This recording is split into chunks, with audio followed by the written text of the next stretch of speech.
Hello everyone, this is Mrs Pillay with the maths lesson for you.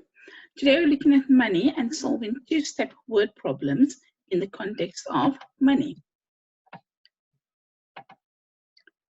So we're going to use what we have learned about adding to make totals and what we have learned about subtracting to work out change, and also step by step how to solve word problems.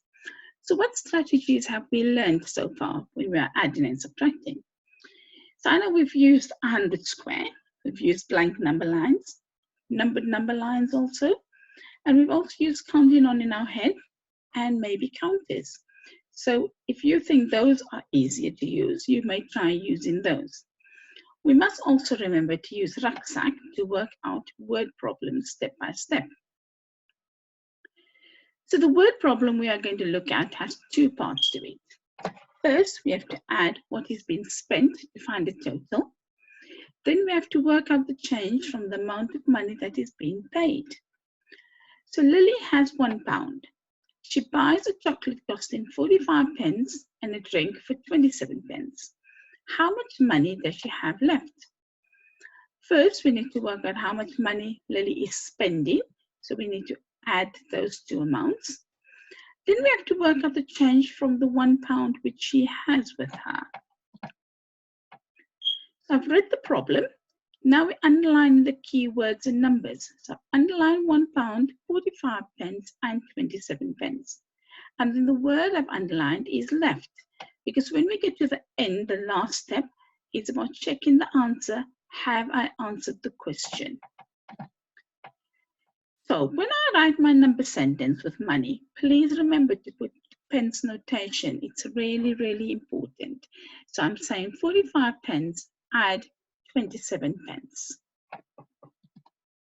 I've used the blank number line to help me solve my problem.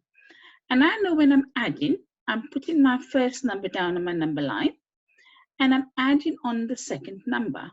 So I'm doing my frog jumps. I need 2 tens, is 20, and seven ones, or a jump of 7. So I'm doing a jump of 10, which gives me 55, another jump of 10, which gives me 65, and I've just jumped a jump of 7, which gives me 72.